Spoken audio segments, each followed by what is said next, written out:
What's up, guys? We're going to check out this conversation with Godlogic. He's talking to this Muslim about Muslim tries to debunk the Trinity, ends up exposing his own confusion. So we're going to check this out. But before we go any further, I'm Jermaine. This is my channel, The 91 Box. Make sure you like this video, share it with somebody you know, and subscribe to my channel. Come join the team. I greatly appreciate it. Let's get it. Joker, you're on stage. Yes, I can hear you. I'm doing well, Avery. How are you? I'm good. That's good to hear, man. So the subject is Jesus is the Most High. Yes. So do you, like, with respect, do you believe that he's higher than his Father? I believe that Jesus and the Son, the Father and the Son are both the Most High together. Together, so like an equal. So you believe all three are equal. Is that right? Yes, sir. This will be known as the Trinity. The Trinity is God is three persons, three distinct persons in one being. Did I hold up six? Three distinct persons, one being God. Sorry, because I got a message from take your time. No, that's fine, bro. That's fine. So what do you think of John 17:3? I love that verse. It shows the deity of the Father and the Son. So the deity of the Son. Yeah, of course. Oh, okay, so you're a monotheist, right? You believe in one God, yes? Yep, I believe in one God who exists as three persons. That's Trinitarian. So in John 17, right? So in John 17:3, who is the only true God identified as? In John 17:3, Jesus highlights the Father as the true God. But he doesn't do it at negation of himself. John chapter 17, verse 3. You guys go look that up for yourself. I'm not going to put it up on the screen, but go look into that chapter, okay? The book of John, chapter 17, verse 3. Yeah, there's only one of those. So and the true God is there's only one, right? Yeah, and so the true God, Jesus the one true God, Joker, is multi-personal.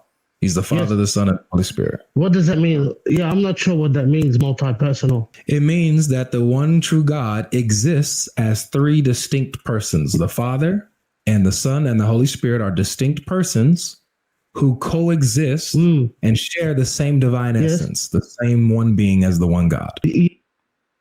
Okay. So a lot of you don't really understand this. For some time, it took me some time to kind of wrap my head around this, but I've heard this being said before, so I actually looked this up. This is known as ontology. I've heard this word used a lot, and people gave shorthand definitions of it, but I have it pulled up here. I pulled it up on Google. Ontology, the meaning of it. So if we read the first definition, ontology is the branch of metaphysics dealing with the nature of being. So this is talking about nature of being, how one exists. God is a being that exists differently than his creation. If the one true God, God the Father, Son, and Holy Spirit, they are God, and they exist outside of their creation, then that would mean they exist totally different than their creation. But this word right here, this specific word, metaphysics, and I had to look up what this word means. So I'll also pull it up here, metaphysics in Google. I'm going to leave the link for both definitions in the description box below so you guys can check it out for yourself. But metaphysics, here's what this word means. I'll highlight it so you guys can see it. The branch of philosophy that deals with the first principles of things, including abstract concepts such as being, knowing, substance, cause, identity, time, and space. So, metaphysics is a branch of philosophy. This goes into critical thinking. This goes into trying to ascertain truth about reality that exists around us. So dealing with concept of time, dealing with concept of space. What is time? What is space? Identity. What is that? What is cause? Substance. What is that? Knowing. Being. These are metaphysical. So when we get to ontology, the branch of metaphysics dealing with the nature of being, Christians will say, hey, ontologically, the way how the Trinity makes sense is that it's possible for God to be three persons and one being is because he's unlike anything he creates. There is no infinite regress of a one true God, because if the one true God of the Bible was created, then we would ask the question, who created this one true God? And if that God was created, we'll ask the same question, well, who created that God? And then who created that God? Who created that? Who? Infinite regress can't go on any further. I would pull that up. In fact, let me see what this says, just off of Google search. Infinite regress definition. Or let me see, infinite regress, the infinite regress fallacy. Let's see what it says. So this is my first time pulling it up. I want to hear what it says, but it says an infinite regress is a logical fallacy where a proposed explanation relies on an unending series of explanations with no starting point. This occurs when each justification requires another justification, and so on indefinitely. It is considered a fallacy because it fails to provide a foundational explanation, leaving the original question unanswered. If there is an infinite regress, then there's no beginning. You can't get to a starting point. So there has to be some kind of starting point.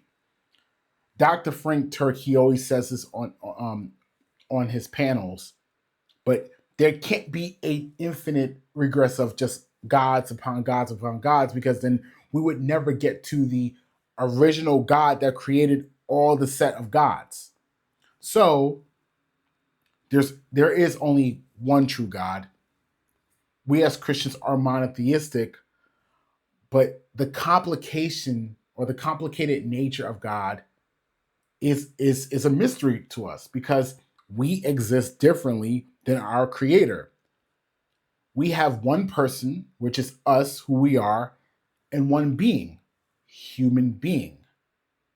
God, he has three persons, which this is why in Corinthians it says God is love. There is a relationship with the three distinct persons of why they can be loved. They can love each other, the Father, Son, and the Holy Spirit, and they are the starting point. They are the first uncaused cause. This is why their being is God. They created time, matter, and space. Anything material, all space, and all of time. The triune God is reality itself. So if God is reality, he would exist differently than what he brings into reality. Again, this is like high level thinking. It takes a lot of time to really think about this. I'm telling you, like, I'll put Godlogic's video. The full video will be in the description box below, but it's a lot of hours, a lot of days, weeks, months of just speculating, pontificating on these thoughts, and just meditating on these things. Guys, do your research. Don't just take my word for it, but do your research. And if you have any disagreements, any objections, let me know in the comment section below. If this helped you out, as a believer or whatever, let me know your thoughts in the comment section below. I'd love to hear it. Let's get a conversation going. Excuse me. I'm Jermaine. I'm signing out. Peace.